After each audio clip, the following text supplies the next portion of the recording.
करीब 2 घंटे तक ये नार्को टेस्ट चला है, लेकिन इसके साथ ही आपको बता दें कि आफ्ताब के नार्को टेस्ट में कौन कौन से सवाल अब तक पूछे गए वो आपको जरा ग्राफिक्स के जरिए बताते हैं।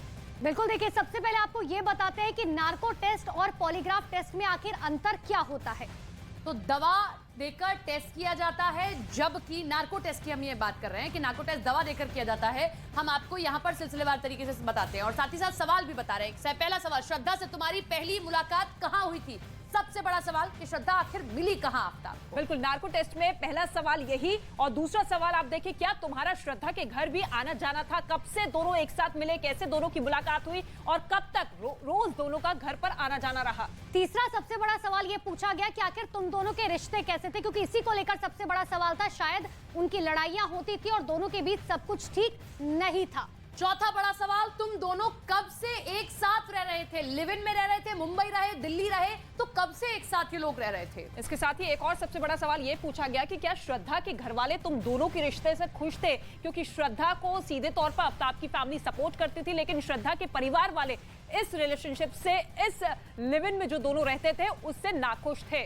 इतना ही नहीं, ये भी सवाल पूछा गया कि क्या मुंबई से निकलकर सबसे पहले कहां गए थे? क्या मुंबई से निकलकर सीधे दिल्ली आए थे या कहीं और भी कुछ समय के लिए रहे थे दोनों? अगला बड़ा सवाल, क्या तुमने मुंबई में नवंबर 2020 में श्रद्धा के साथ मारपीट की थी? क्योंकि 2020 की भी एक चैट, एक फोटो सामने आया, बल्कि दोस्तों ने भी कहा कि पहले भी मारपीट श्रद्धा के साथ आफ्ताब करता रहा है। इसके साथ ही आठवां सबसे बड़ा सवाल ये कि दिल्ली कब पहुंचे और दिल्ली में कहां रहे, क्योंकि 8 मई वो तारीख निकलकर सामने आ रही है जब इस पूरे हत्याकांड को अंजाम दिया गया। ऐसे में दिल्ली आप कब आए और किस तरीके से राजधानी दिल्ली में एक फ्लैट में दोनों साथ रहे, इसको लेकर भी तमाम सवाल। और साथ ही उस रात का जिक्र भी किया गया, 18 मई, क्योंकि बताया जा रहा है कि मर्डर की रात थी 18 मई को आखिर क्या हुआ था। आखिरी सवाल, तुमने श्रद्धा की हत्या कब और कहां की थी? श्रद्धा की हत्या क्या आफ्ताब ने उसी फ्लैट पे की थी? कैसे की थी? कैसे टुकड़े किए और उन टुकड़ों को ठिकाने कहां लगाया? और इसके अगला साथ 11वां सवाल। बिल्कुल, इसके साथ ही 11वां सवाल ये कि तुमने श्रद्धा की हत्या कैसे और क्यों की, इसके पीछे का मकसद क्या था, क्यों श्रद्धा को मौत के घाट उतारा गया, ये सबसे बड़ा सवाल जानना चाहती है पुलिस। साथ ही दूसरा सवाल ये भी पूछा गया कि श्रद्धा के कत्ल के बाद क्या तुम दूसरी लड़कियों को घर लाते थे? क्योंकि कहा जा रहा था कि बम्बल ऐप के जरिए जो है वो लड़कियों से मुलाकात करता था और उसी घर में लाता था जहां पर उसने श्रद्धा की हत्या की थी।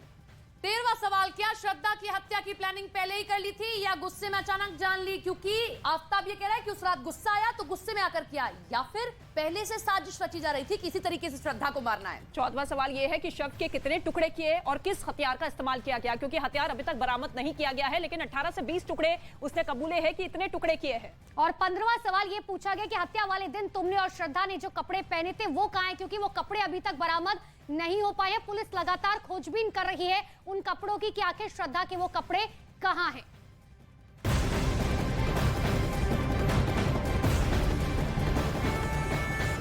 तो देखिए, अम्बेडकर हॉस्पिटल के बाहर इस वक्त मैं मौजूद हूँ। नार्को टेस्ट खत्म हो चुका है, इसके अलावा पॉलीग्राफ टेस्ट भी तकरीबन 3 से 4 चरणों में पहले आफ्ताब का हो चुका है। ये 2 अलग अलग टेस्ट हैं जो पूरे कर लिए गए हैं। उम्मीद यही है कि जो जवाब पुलिस को चाहिए था वो अब तक आफ्ताब से मिल चुका होगा, लेकिन इन दोनों टेस्ट में अंतर क्या है ये समझना भी बेहद जरूरी है कि क्यों पॉलीग्राफ टेस्ट करने के बाद नार्को टेस्ट आफ्ताब का करना पड़ा। देखिए, दोनों टेस्ट का अंतर आपको मैं बताती हूँ। पॉलीग्राफ टेस्ट की अगर हम बात करें तो इसमें किसी दवा का इस्तेमाल नहीं किया जाता है। जो आरोपी होता है उसके शरीर के अंदर किसी भी तरह की कोई दवा इंजेक्ट नहीं की जाती है। पॉलीग्राफ टेस्ट की अगर हम बात करें तो इसमें दवा दी जाती है, ऐसी दवाएं जिससे आरोपी बेहोश हो जाता है, बेहोशी जैसी स्थिति में पहुंच जाता है। पूरा बेहोश तो नहीं होता है, लेकिन तकरीबन वही स्थिति आरोपी की हो जाती है। इसके अलावा पॉलीग्राफ टेस्ट पूरी तरह से होश में जब आरोपी रहता है तब उसका लिया जाता है, और यही वजह है कि संभावना इस बात की रहती है कि आरोपी बातों को घुमा फिरा कर जवाब दे, या पहले से जो सोचा हुआ जवाब है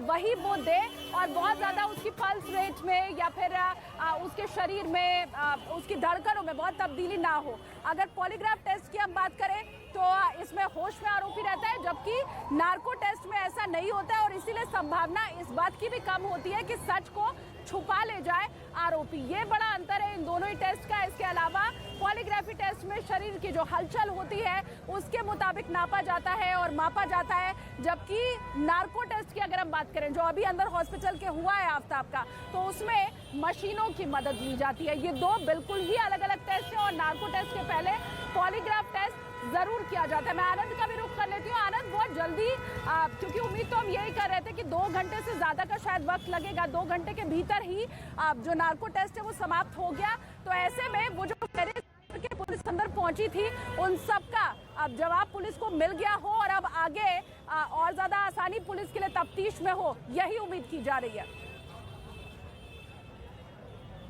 जी देखिए शालिनी, एक मजिस्ट्रेट भी है नार्को टेस्ट के दौरान मौजूद थे अंबेडकर अस्पताल में, एज ए प्रोटोकॉल इन्हें रखा गया था वहां पर।